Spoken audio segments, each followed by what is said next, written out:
Shalom. Before I get started, I want to give all glory, honor, and praise to Yahweh Bahashem, Yahweh Shah, Bahashem Rakar Kodash. I want to give double honors to the men that taught me this word. I want to give honors and respect to the brothers that's out here at laboring, edifying, rightly dividing the word in truth and sincerity. And shalom to you, Aki and Wa Akwathium out there, the believers. So yeah, as you can see, you might know, but the Theodore Roosevelt statue in New York got took down, all right, in front of the Museum of Natural History. And, this is just plain right here. This is Esau boasting. But it's good because Yahweh Hashem, Yahweh Shah put the spirit on you, Edomites, to boast, so it can testify against you that you are the Edomites and we are the Israelites. All right. And as you can see, when you go in this article, it says a controversial statue of Theodore Roosevelt will finally be moved from its current location after years of debate and 1 year after a formal request for its removal. The statue debuted in 1940 and stands in front of the American Museum of Natural History in New York.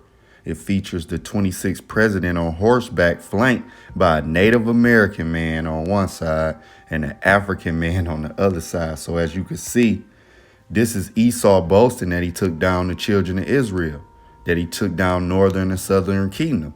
And see, what you people fail to realize is these Edomites, they know who they are. All right.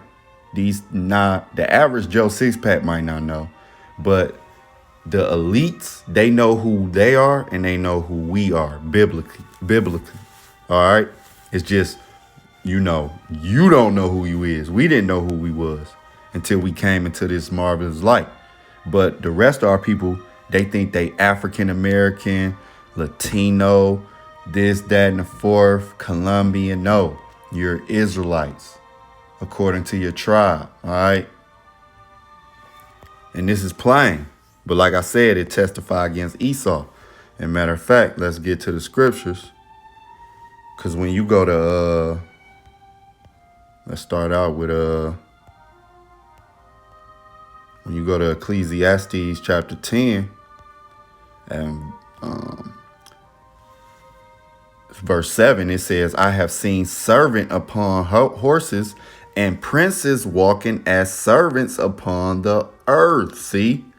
So I have seen what? Servants, which is Esau Edom, the so-called white man who really should be the servant.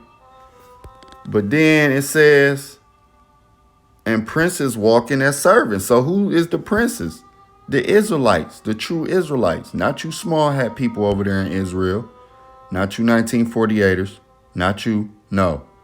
Now, among some of them is probably some Israelites, speckled birds, confusion of face. But, generalization, no, you guys are not. You don't fit the curses. I encourage everybody to read Deuteronomy. Matter of fact, let's go there. If you haven't, I encourage every Israelite. I encourage everybody to read Deuteronomy 28 chapter. All right. And when you start from 15 and go all the way down to 68, it lets you know the curses that's placed on the real Israelites. It even say this will be a sign. All right. But when you go to Deuteronomy 28 and 43, it says the stranger that is within thee shall get up above thee very high, and thou shalt come down very low. See? And these heathen nations are up high, and the Israelites are very low. All right. Just riding these El Barrios, riding these ghettos.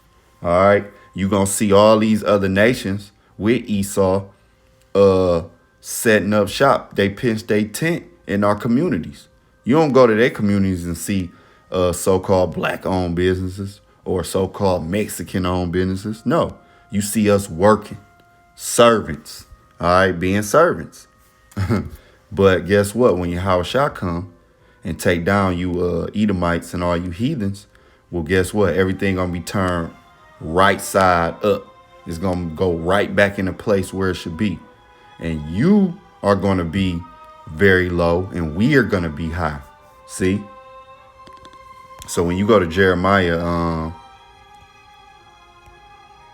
because that's plain right there, man. That's boasting. The Lord put the spirit on you to boast like that, though. Because it's more statues. It's more artwork. I mean, if this was a court of law, we have 1,000 stacks of manila folders on you, Esau, or you Edomites, and you other nations as well. Y'all throw y'all in there, because all y'all going into captivity and in the world to come. All right, I could prove it in the Bible, but that's basically another lesson for another day. But when you go here to Jeremiah 50 and 33, and it says, "Thus said the Lord of hosts," yeah, the Lord in his armies. All right, the Lord of the heavenly armies, right? "The children of Israel and the children of Judah were oppressed together." See, and the children of Israel and Judah. See, when King Solomon died, it was a split of the kingdoms. You had northern kingdom, which was Israel, and you had southern kingdom, which was Judah. All right, and that's how everything was split up. All right, so Benjamin, Judah, and Levi were the southern kingdom, and the rest of the tribes were the northern kingdom. Salaki, I got my YouTube on with the classical, and you know how the ads get. But yeah, so it says, "Thus said the Lord of hosts, the children of Israel and the children of Judah were oppressed together, and all that took them captives held them fast and refused to let them go." See, and that's going to take me to Isaiah. When you go to Isaiah 14, start at 1, it says, "For the Lord will have mercy on Jacob and yet choose Israel and set them in their land, in their own land, and the stranger shall be joined with them, and they shall cleave to the house of Jacob, and the people shall take them and bring them to their place, and the house of Israel shall possess them in the land of the Lord for servants and handmaids, and they shall take them captives whose captives they were, and they shall rule over their oppressors." See, so Esau and you other heathen nations, "Thus said the Lord," what? "And they shall take them captives whose captives they were." And if you look at that,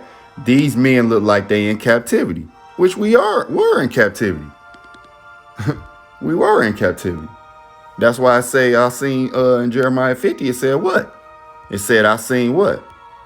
Judah and Israel oppressed together. Plain. "Thus said the Lord of hosts, the children of Israel and the children of Judah were oppressed together." And I mean, it's well documented what Esau, Edom did to the children of Israel.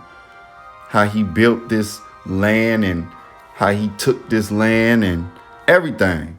How he took down the natives. How he brought us over here as cargo. We was cargo, you know.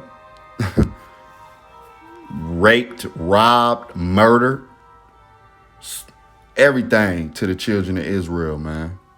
I mean, if you just type in yoke of iron on Google right now, I'm willing to bet you're going to see children of Israel in there. You ain't going to see no Chinamen or no so-called Arabic. No, you're going to see who? So-called Negro, Latino, and Native in that iron or yoke. You see what I'm saying? So guess what? What it said? Isaiah 14. When you go back to Isaiah 14, what did it say? "And they should take them captives whose captives they were, and they shall rule over our oppressors." And that's going to segue to what? When you go to Revelation 13 and 10, it says, "He that leadeth into captivity shall go into captivity. He that killeth with the sword must be killed with the sword. Here's the patience and the faith of the saints." And who are the saints? The Israelites. All right. Starting with the elect. All right. "But he that leadeth into captivity shall go into captivity." So your fate, Esau, is what? To go into captivity. In the kingdom of heaven, you're going to go through 1,000 years of hardcore, rigorous slavery under the Israelites. And then you're going to be wiped out. All right. Because see, these Edomites, they know their kingdom is falling. That's why you got all these mandates and, you know, they know the prophecies, man. And they know that it's gonna be a day where when they fall. You can even when you go to what's that, Wisdom of Solomon? It's either the second. Yeah, yup, right here. Wisdom of Solomon, the second chapter. You can read that on your own time. And this is it says, for the ungodly said reasoning with themselves. Why? Because they know the real Edomites at the top, they know they know they know they going into captivity. It's just the rest of these Negroes and Edomites walking around here, they feel like the kingdom of heaven is gonna be la la land for everybody.